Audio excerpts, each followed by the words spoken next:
Hey everyone, Hot Sauce Z here to talk about the sneak peek that DICE gave us for some of the biggest changes to Battlefield 5 for Update 5.2 early in December. There was a community broadcast called Chapter 5 Check-In suddenly dropped on us today by DICE, detailing some surprising and somewhat polarizing changes that will be introduced with Update 5.2. I will be sure to include the Reddit link to the broadcast in the description below. The biggest changes come to spotting and player visibility, as well as a pretty substantial change to weapon balance that will effectively change the entire game's TTK, or time to kill. More on that in a bit. Let's start off with some good news that comes with this broadcast. Apparently, DICE jumped the gun with the Update 5.0 patch notes and letting us know that BF5's rental service program would actually be called Community Games. That doesn't seem to bother them any though, and they are happy to announce that Community Games will be released with Update 5.2 at the start of December. This alone is going to have a dramatic impact on how some play and experience Battlefield 5, and will allow players much more freedom to set the game up exactly how they want to play. I can't wait to hear more with the official announcement and livestream still on the horizon. Okay, now to the more drastic changes being discussed for Update 5.2. Let's start with what DICE is referring to as target acquisition. This target acquisition change is now going to place a red marker above enemies' heads at what appears to be a distance of around 15 to 20 meters. This will happen regardless of whether or not they are suppressed, spotted via flare, or via recon damage. It will happen every single time and is local only to the player that is close enough to the enemy. This means that the player's team and squad cannot see the enemy's marker, just the player within range. As you get closer to the enemy, the marker will also detail that enemy's class, and if you have successfully landed any hits on them, their remaining health will show as well. DICE is doing this to cut down even further the issues with player visibility, especially in crowded areas where players were exploiting being prone in rubble, shadows, or dead bodies to hide. They also claim that there are safeguards in place if they need to change the distances where the spot is activated, or if feedback deems that it needs to be tweaked in any other way. So what do I think about this change? Well, it's hard to decide right now having not played it. I'll have to reserve first judgment for when Update 5.2 goes live. But that's not what you're here for, so I will say that for the time being, this seems to be a change that makes BF5 even more of a casual game. Let's say you pull off a nice flank, take out a few enemies, but need to hide for a second. The target acquisition spot is going to make it just a little bit easier to find you now. I think the activation range is also a bit too far out still. In the example given, that guy is nearly all the way across the cap area, which is a bit much. Inside the bunker though, it is helpful at that range, and would be even more so if the guy was proning trying to resemble a dead body. This change will be helpful in tracking down people who exploit proning and the game's environment.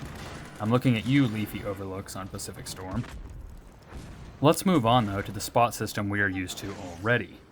Player spotting will also see some tweaks in Update 5.2 as well.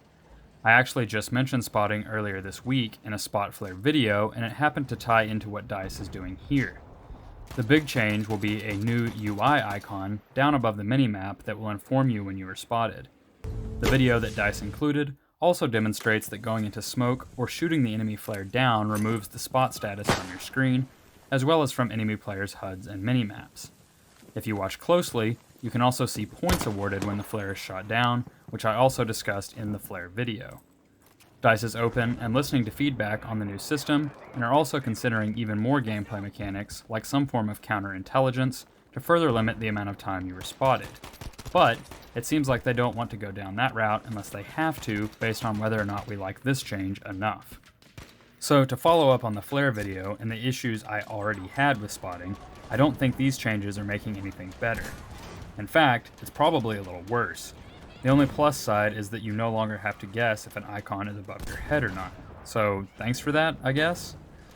DICE leaves me a lot of questions here, the biggest of which comes back to the target acquisition proximity spot. Does that one introduce a notice above your minimap? Does the proximity spot occur in smoke? These are things I'm curious to see when the update goes live. As if that was not enough to process already, this community broadcast also hit us with another major tweak. There's going to be some changes coming to the TTK. Good lord, does DICE not remember the catastrophe that happened shortly after launch, where they changed the TTK and everyone hated it? I think it's pretty well established that one of people's favorite aspects about BF5 is the current TTK and the gunplay. Why in the world are we messing with this again? DICE has provided us 4 graphs that detail the new bullets to kill, or BTK, for 4 different popular weapons. Across the board, the BTK is going to be higher in Update 5.2, effectively increasing the TTK, or time to kill, again. On the graphs, there is a red line that demonstrates the average global engagement distance in the game, which is 22 meters.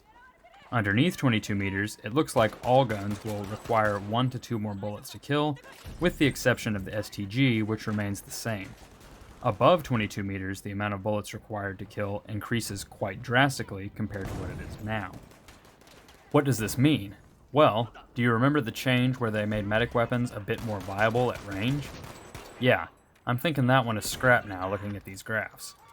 DICE claims that with this change they are trying to further diversify the classes and weapons to remove a one-class-fits-all do-or-die approach to the game that many players have now. Again, we have yet to experience it in action, so I have to withhold full judgment. Guns like the M1A1 or Trench Carbine are already pretty weak per shot, so I'm curious to see where this update puts them.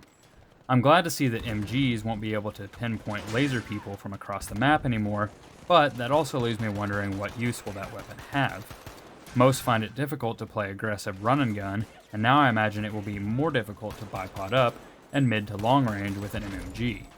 So where does that leave it? In a weird spot. Hop into a turret or coaxial gun the next time you are on BF5 and try to take down a very long-range target. You see how you're just tickling them? I bet that's what we have coming for the MMG's BTK as well. DICE went on to mention that recoil and rate of fire will be adjusted for the guns that experience this BTK change, which is all of them except the snipers, which they have apparently already done. Ammo counts will also be changed accordingly so that you aren't always out of ammo, since you now will need to use more bullets to kill an opponent. I can't help but feel that we are about to start with quite a bit of ammo and see the attrition aspect of the game be all but removed. I mean, it has to be when you globally increase all weapons BTK, right? This may be exactly what Serlin was referring to on Twitter, or at least one aspect of it. Well, I guess that's about it for my breakdown of today's community broadcast. Chapter 5 check-in. What do you guys think of these changes? What are your first impressions? Will these changes be well received? We'll just have to wait and see. I hope I didn't sound like I was harping on them too much in this video, because when it comes down to it, they all could end up being great, and again, none of us have played with the changes yet, so we don't know. Anyways, this has been Hot Sauce Z with a Battlefield 5 update. I thank every one of you for tuning in, especially those that have subscribed. Y'all are awesome and inspire me to keep the channel going. If you're feeling so inclined, be sure to like this video and subscribe to see more news and views from the battlefield. Also, don't be afraid to share with anyone you think may get some value from this channel. That will wrap it up for today, and I'll see you guys on the battlefield.